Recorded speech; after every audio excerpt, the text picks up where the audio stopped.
New arrests of computer hackers in 3 countries reveal a fraying international network. I'm Peter Latman, reporting for Business Day Live. We'll get back to the prosecutions of the alleged hackers in a moment, but first, stock markets hit a rough patch yesterday after several months of big gains. Joining me now is reporter Peter Evis to discuss this recent volatility. Hey, Peter. Hey, good morning. So after a huge run-up, stock markets fell 200 points yesterday. What do you make of it? Well, I think that was the most widely expected sell-off, in recent times, really, because everybody was looking at this run-up and just wondering when it was going to end, and we'll see what happens going forward. I think this has been going on since Thanksgiving. The market has basically been going straight up, and until yesterday, I think the S&P was up about 9% on the year. Yeah. Despite what we're hearing from Europe, and despite still kind of a tepid recovery, at least for the moment. Is this just a sharp sell-off, and we'll continue to see an uptick, or is this something possibly a harbinger of things to come? Well, I think what's going to happen is every time you have central banks like releasing huge amounts of cheap money into the system, you often see the stock markets react very quickly to that, and that's what happened after the Europeans did that in the fall, or actually in December, where they put a lot of new money into the economy. Stock markets love it when central banks do that, but now we're in the phase where we're having to work out rather, is this going to actually activate anything in the real economy that's sustainable? And I think we need to look for signs of recovery in Europe. Those are not really very apparent at this point. And signs of extra strength in the US, those are more apparent. But again, I think we're going to have some choppiness going forward. But that could soon turn into another rally if we see like great job numbers. Right. But you mentioned Europe, and you've been following the Greek story closely, and still we're hearing murmurings about, is this going to be the final restructuring, or is the CDS credit default swap issue possibly going to wreak more havoc in the markets? I mean, I think Greece is more or less not an issue at the moment. I think we can get through that without having any big hit to the markets. What's a bigger problem is that you've got Portugal that's very indebted, Italy, Spain. They're not out of the woods by any means, no matter what the market thinks at this point. Right, and here in the States, you and I were talking, a fascinating issue has been, along with this big run-up, has been just a sharp increase in the price of Apple stock. And you might not think that one stock could have a big effect on the market, but when you talk to your sources, that's apparently the case. Yeah, I mean, Apple was incredibly undervalued, according to a lot of people, earlier this year, and so the most crowded trade of 2012 has been just buy Apple. It's been a great trade. It's still undervalued if you look at it on certain metrics. So I think Apple could still go even higher from here compared with other tech stocks. But whether or not it will carry the rest of the tech market with it is a completely different question, because you've started to see some weakness, particularly among the sort of more younger companies like Zynga, and that's a sign that the tech market may be in for a cooling off. Yeah, Apple has a $500 billion market cap. Yeah, it's a very different company. Astounding. Thanks for coming on, Peter. You're welcome, Pete. Scores of suspected hackers have been arrested in recent weeks in an effort to crack down on computer crimes. 5 men were charged on Tuesday, and they are all said to belong to a splinter group of the notorious Anonymous network. Joining me now from San Francisco is reporter Nicole Perlroth. Hey, Nicole. How's it going? Good. So this is just a fascinating story. It seems that we've read about a lot of these hacking cases, and here you have a hacking case where the source of it appears to have operated in a Lower East Side apartment that his grandmother owned, and now it turns out he was an informant of the U.S. government. What's happening? It's a great story. We have been following this guy. Most people know him by his Twitter handle, which is Sabu. And he really came onto the scene with the Sony hack in late 2010 and last year. And more so than any other hackers, this guy was extremely vocal. He was on Twitter. He was promoting these cyber attacks. He was involved in the PBS attack. He was involved in the HB Gary attack.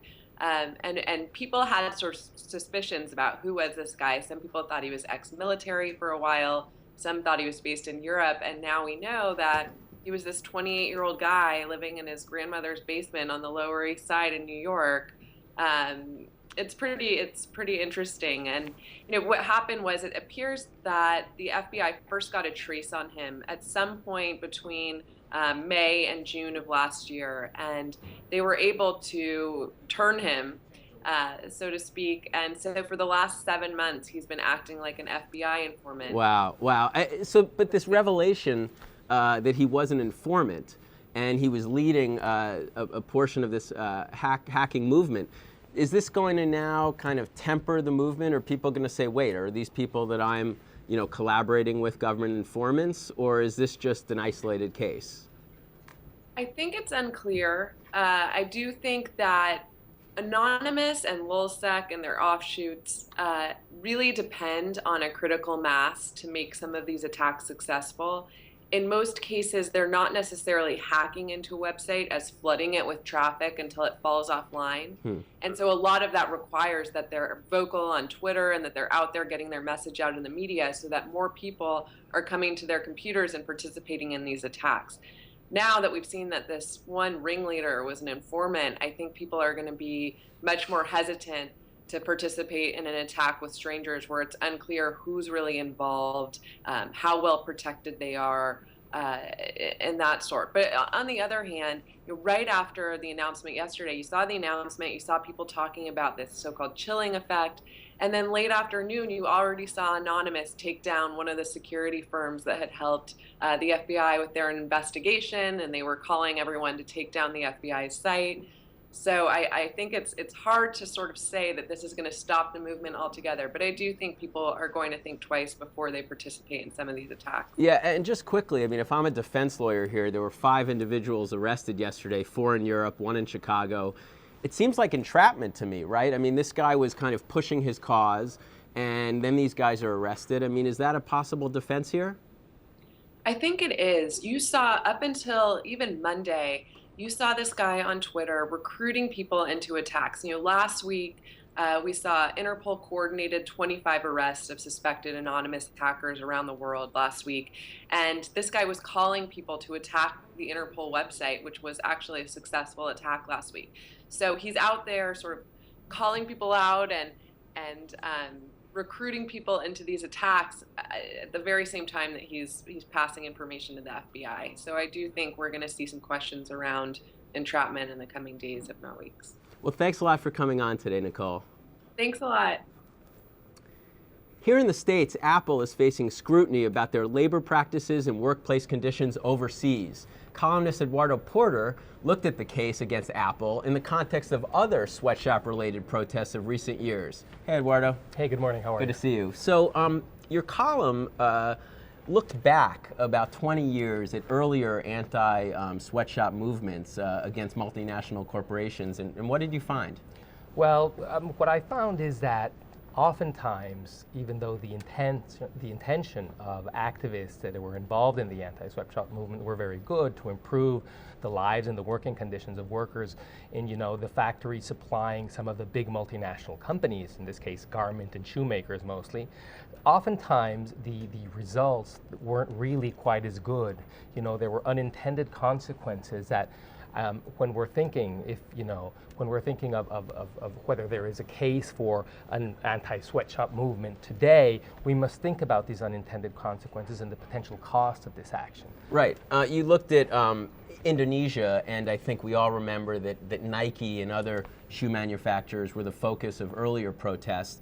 And you talk about unintended consequences, and you quote some economists who basically say, look, in these third world countries, emerging markets, you want these people to have these jobs because the alternative is worse, right? Indeed. I mean, these tend to be, in fact, better jobs than jobs that these people formerly had. Hence, that is why, many workers flock from China's countryside to the coastal areas to get some of these manufacturing jobs. So they tend to be an improvement to the workers' prior circumstances.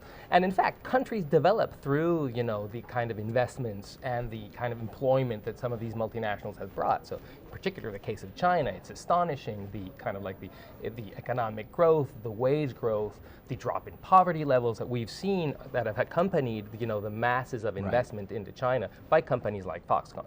Mm-hmm.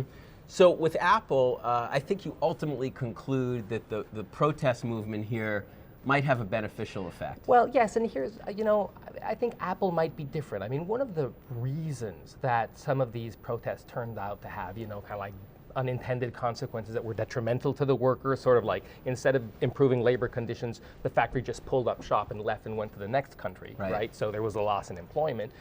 In the case of Apple, there are several very specific things that might make this different. And one is that Apple first has a lot of money, enormous profit margins. So for Apple, the cost of whatever improvements in labor conditions and wages at its factories versus in China, Nike, which is razor thin margins. That's right. I mean, the apparel industry is very, very competitive, has very, very thin margins. It's more of a commodity kind of business.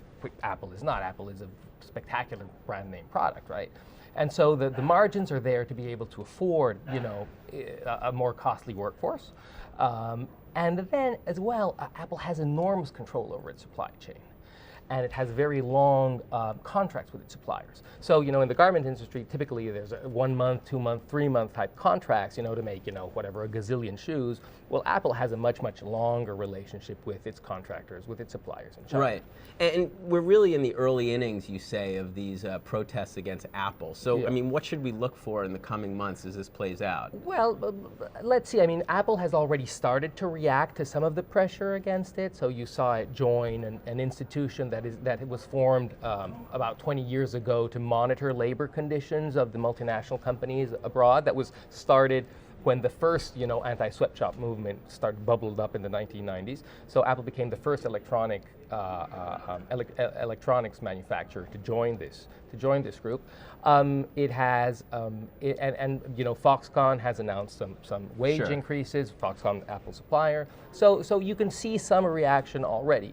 But there are, and we are also seeing, kind of like the bubbling up of protest, I think, taking a more organized form. There's a group based in Hong Kong called SACOM, which is kind of like a group of mostly university students and professors that are pressuring Apple, sending letters to the CEO, that kind of thing.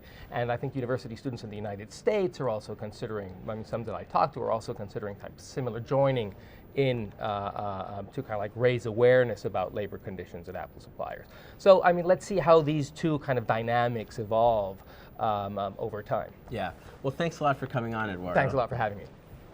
That's all for today. Please remember to join us online at nytimes.com for our continuing coverage of these and other stories. I'm Peter Latman, reporting for Business Day Live. Thanks for watching.